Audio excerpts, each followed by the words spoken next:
Yun. Basta. Kumusta naman to? Nakita ko si Sir Ronnie nandiyan ha. Kita mo? Hindi ako makakita. Oo, nandun sa SKP, no? Kumusta? Dami ng libro, ah. Zoom, madami. Libro ko. Ano, no? Yung mga Zoom ko. Oo. Yung mga libro, dalawa yan. Buti nga, ikaw may tatlo. Oo. Kumusta yung ano, di ba meron kang mga animated mga currently, ginagawa na parang target. Initially, 2026, parang ngayon ba? Push back dahil 2027. Ganun? Anong yun yung full length. Pero meron kami ginagawa pang short film na hopefully next year na talaga. Talaga? A full length na ano, as in 2 hours? Sinong animation studio ba? Si Merv. Si Merv lang solo? Currently siya. Sino solo niya? Naghanap siya, naghanap kami ng iba pang animation. Nag-move forward na sa proseso. Oo. Kasi nasa animatics pa. Pero may yung funding niyan, sino nagpa-fund? Nakakuha kami ng kaya pinitch namin siya dati as series. Oo. Pero nagkaroon ng grant for film. So, nag-apply kami. Tapos nakuha kami. Yung ginawa nyo na short nung una, yun ang pinakita nyo. Ganda naman kasi nun. Yeah, si Merv yun. Si Merv yun talaga. Magaling sa si Merv sa doon. So, merong funding. Pwede kayong kumuha So, naghanap pa kami ng producers actually. Yun yung nakakabagal. So ngayon, ano na? Meron na kayo, kompleto na yung animatics nyo? Medyo malapit ng matapag. Masara yung point. Pinapakiyan sa mga producers. Sila nag-decide. Medyo booming ko. Pag ilang hours? Ilang hours? 2 hours? More than 2 hours? More than 80 minutes. Kasi sa funds namin. Parang yun yung... more than 80 minutes? Pero kung masakaw kami malaking may malaking network or studio na gano'n. Pwede madagdagan? Pwede mamaba. Kasi pag kasi gano'n, madadagdagan din yung animatics nyo, di ba? Kasi pinakompress namin. Oo nga di ba? Kumbaga pwede kayong mag-leeway ng... Magdagdag ng mga action scenes. Oo. Sa mga local, walang yung pinapatulan ng mga... Ang hirap parang may op-ed na piece na si Avid. Isa sa mga producers namin, si Direk Avid. Siya rin siya rin yung mga nagbibigay ng advice sa amin. Marami rin meron sa amin. Kaya yun, mahirap talaga local. Kaya English yung LA actually. Kahit na Tagalog yung comics. Hindi kayo mag-Tagalog dub? Yung gusto namin pero ang problema doon, walang market dito Parang gusto nga namin parang Japan di ba? Pero kasi ang laki ng anime market Wala pa kang balak i-Netflix yan, di ba? Nilapit na yan. Ay wait, hindi ko lang call kasi. Pero for sure. For sure, di ba? Parang gusto nilang makita na pagtapos na. Oo, pag nandun na, paggawa na, madali na siguro yun. Diba? Pero yun, medyo mababag magbigay ng Netflix. Oo. Kaya yung namin. Gusto namin kumita. Kasi ang hirap. Ang hirap nang gawin. Actually, totoo, no? Sobrang hirap. Kumbaga, there's yung labor of love na natawag, pero there's also reality. Gusto namin na, kahit gusto namin na by passion, yung Tagalogin na natin ito, pero yung market, yung lalo na Filipino, kahit Filipino na vlog? Kahit Filipino. Hindi nyo magdadaba ko. After, pwede. Pero initial talaga is English. Kahit ako, hindi ko gusto na English. I see. Kasi hindi pa streaming. Yes. Hi. Thank you. Also, we have like... Are you from Vietnam? Yeah, we're from Vietnam. And yeah, we're publisher from Vietnam. And then some book from the book that we publish. Thank you very much for this day. Hi. Ano siya? Scouts? Sila. Hindi, mga nabibigyan ng fees. Ba't ako hindi binigyan? Kala ko pa kayo tayo. Akala nag-uusap lang tayo dito. Okay. Kalahin na, bulldog mo pala. Hindi ko alam na ito si Powerful Comics Podcast. Tama ba? The Comics One Podcast. Wala, nag-stock na lang yun. Sakto, powerful ka naman sa TikTok. TikTok po siya. Nung wala nakikita sabi ko, shit, sa Jared. Pero exciting talaga yan. Animation, di ba? Alam mo ba na, na-shock ako dun eh. Hindi ko alam kung kay post ni Avid yun. Pero it's something like na parang nasa 15 pa lang sa buong history ng Philippine cinema. Nasa 15 pa lang ang full-length animated films ng Pilipinas. Of 100 years of history, nasa 15 pa lang. Sa dami ng animation studio sa atin, lahat, di ba? It's so, ako na-shock ako doon. Isipin ko yung wala akong market. Gusto namin sa inyo, karoon ng market for Hindi ko mag-gets kung bakit hindi hindi ginagawa, saka hindi tinatangkilik, no? Parang sa lahat ng mga entertainment field, may traditional talaga. Oo nga eh. Iba sa pagka-comics nun, may dapat pero hindi nakakasabi sa bago yung showbiz. Kaya nga. Pero saan na magbago? Parang tingnan may lumapit na sa akin na gusto mo, inaalam kung available ba yung rights niya for live action. LR kang L. Tied sa animation, parang maglalaban kasi pag nag-live action. Siguro kung after. Pero hahawakan muna yun ng ewan ko. I don't know about your deal. Problema nyo na yun. Toka nyo na yun. Pero basta ako, papanoorin ko yan paglabas. So you're eyeing for a cinematic release? Yeah, yun. Wow. Ang sana yung malalaking festival. Kasi doon talagang committing kayo. Pwede ba akong invite sa premiere? Basta kung magkakaroon. Ay, bago mag-premiere, mag-guest kayo sa podcast. Diba? Dapat nga na ang sa Facebook.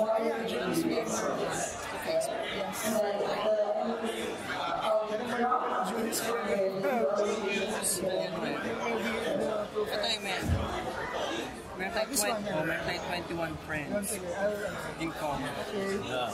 Salamat. Yun, basta para pag-usapan natin yun. Dami pag-uusapan sa unang-una sa mga ngayon kasi uso yung nagbebenta ng IP sa ibang bansa, diba? So, pero ngayon, ito Filipino effort talaga to. Although yun, pumunta na kami lang sa ibang bansa para i-market siya. Parang katulad ng ginawa ng Shasha, no? Parang ganun. Yun. Nagka-anis si Avid. Si Merv. Yun yung director si Merv. Uy, ito pala! Nice to meet you, man! Go! Interview mo siya! Hindi ko siya sa Ayaw ko sorbo dumano, tapos umalis na ako. Ito, si Mervin Alonzo ng LR kami. Director at saka main animator. Pinagkukwentuhan namin eh. Sabi ko, invited niya ako. Bago kayo mag-premiere, mag-podcast tayo. Doon sa... Anong podcast yung... Powerful Comics na podcast. Paano tayo magpa-block screening siguro? Sabi ni Nima ko sabi niya, mga comics people panoorin doon. Joke lang. Pero we can talk about yung from conceptualization dun sa actual animation, mga pinagdaan, how you pitched it, mga ganun. Yung LR kang help, fan ako nung story. So kami nagkakilala. Hindi kami friends dati. Gumawa kami ng... Kaaway na kami. Friends. Kaaway kami. Pero dahil nagustuhan ko yung Ella, tapos kinolect namin as yung kasabok yung mga unang stories ni Ella. Tapos sobrang Siya rin pala yung publisher ko. sa Halia Publishing. Tapos ayun, sobrang gusto ko gusto ko rin gawing animation yung first story. Nag-aaral talaga ako animation nung time na yun. So, parang pinag-practicean mo. Parang pinag-practicean ko. Tsaka may storyboard. Parang yung comics kasi niya, parang storyboard niya. So, nanay ko lang kahit yung boses ako lang muna. Tapos si asawa ko lang nag-boses. Si Princess nag-boses sa Hela kasi babae. Pero ako, dalawa lang kami. So, yun. Doon lang siya nag-start. Fan ako, tapos gumawa ko lang. Sample nga ng boses. Ito, hindi po pinag-boses to. Pero Magaling siya. sa second na series, second episode, Boses pala. may cameo siya. Mga halimaw pwede to. Actually, adik yung boses. Yung mga kalaban. Ako din, pwede rin ako. Di ba? Mga sound effects mo. May mga kulig-lig. Yun lang yung doon lang nag-start siya. Tapos parang gusto ko lang mag-exist yung animation, tsaka yung, syempre, comics. Bakit? What Kakaiba kasi yung Ella. Hindi siya parang superhero lang na story na mababaw. Meron siyang, syempre, may deeper meaning siya. Tapos meron siyang nire-reflect na sa society natin na kailangan marinig tsaka mabasa. So, yun yung Actually, totoo. Diba? Yun, as in, sa mga comics na nandito sa Pico, wala kang masyadong makikitang ganun na parang mas wala Hindi ko alam. joke lang. Pero hindi, I mean, yung pagkakakompose niya ng pagsama niya ng fantasy at saka ng reality, ng maging entertaining at saka educational, at saka yun nga, magiging aware ka sa mga nangyayari sa tunay na buhay. Yun, parang yun yung gusto ko yung gusto kong gawin, tapos inunahan niya ako. So, tulungan ko na lang. Sorry na. So, gawin na lang namin. Kahit sa tabi po, may mga ganun din ako. Actually, ito si Julius, kasabayan ko to sa Manila Bulletin dati.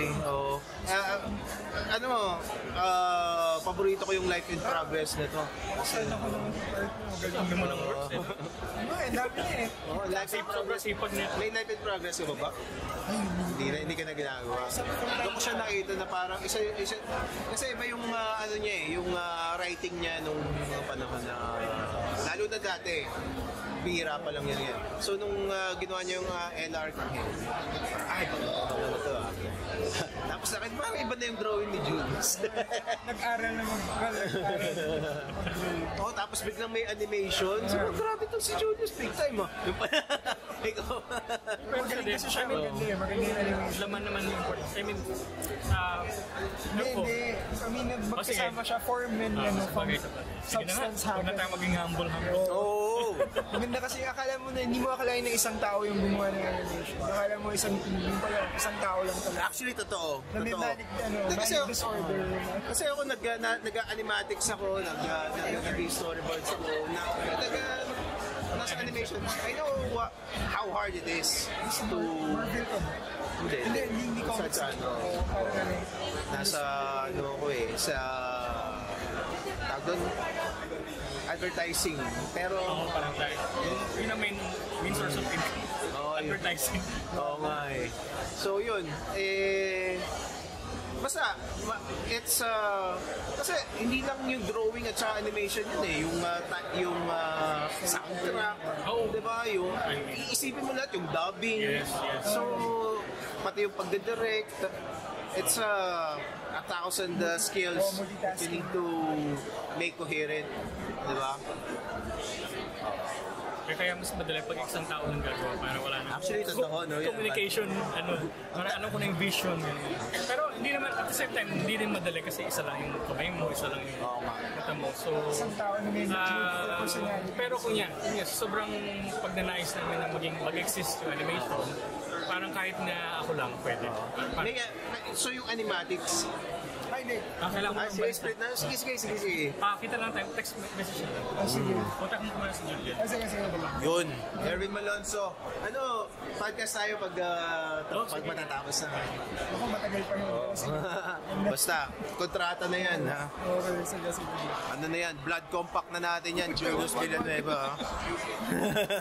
Anyway, so, ito, dati pa comics kami, pa banjing lang tayo no? Tapos ngayon meron ka ng animated film. Anong feeling nun? Hindi ko ma-describe kasi gradual siya nangyari, hindi siya bigla. Oo. Hindi ko naramdaman yung pagbabago ng life. Pero ano lang, dumadami yung trabaho mo na related dun sa IT. So, parang natutunan ko agad. I think dito ako kumikita sa not from other people's ideas. Okay. Pero yun, minsan kulang yun. Kailangan mo pa rin rumakit. Pero anong hopes mo dun sa storya ni Ella? Ano yung mga hopes mo? Yung sa libro. Sa libro, or the entire thing? Gusto ko na kumalat siya kahit hindi ako maging sikat. Basta yung storya. Yung iconic natin. Diba? Kahit naninga ko yung ano yun, sa akin yung napunta yung fame or whatever. Kahit si Mervyn makilala. Actually, kasi yung itsura ni Ella, actually, iconic siya eh. Pinay na bata, na... Ano siya eh, she's adorable na regular. Alam mo yun, hindi naman siya, we'll say she's the prettiest girl in her class, gano'n. Pero memorable siya, matatandaan mo siya, and the personality, of course, is there. Diba? So, great jobs yung character. Anyway, tuloy natin to pag nagkaroon tayo ng improvement. Yung kung nag-ano. Mga advancement doon sa inyong proyekto. Yun na nga yung namin. Medyo nire-rail the road ng producer. Binibilisan mo yun. Talaga? Parang gano'n na rin naman yung namin. Well, gusto rin kasi ng... Kasi Merv ba yung producer? Hindi. Iba pa? Siya yung so siya yung na siya na biglang ang dami niya kailangan na mag-model. Well, syempre gusto na rin yung producer, gusto niyang mabawi rin yung pera niya pagka-invest. Well, that's a good thing, and yun nga lang, syempre kung solo siya, mahirapan siya. Mahirap maghanap ng tulungan mo kasi! Ano ba ginagawa mo? Nag-animati ka din? Yung storyboarding. Oo, sabagay, no? Storyboard ako. Yung animatics kasi... Ako yung nagsulat. Mga dialogues, no? Exciting. Ngayon, kanina, yung mga pinapalabas yan, may mga motion comics na previous eh. Dapat yung nagpalabas kami ng preview. Oo. Pwede naman kasi marami nang na-animate. Meron ka ba dyan sa iPad? Sa phone? Oo, wala. Sa messenger namin. Hindi niya yata na-post. May tapos siya nag... Yun ang natin. Baka magalit yung producer. Wag. Sabi ko, okay naman lang. Anyway, yun lang. Salamat, Julius. Salamat, Joe Rogan. Joke lang. Joe Rogan ng Pinas. Actually, may mga tumatawag nga sa akin nun eh. Nakakahiya ako. Pero, hindi, pero ano naman? Yun naman talaga yung template ko eh. Oo nga eh. Yun naman talaga yung hindi ko man kinakaila yun. Anyway, yun lang. Salamat. Paalam.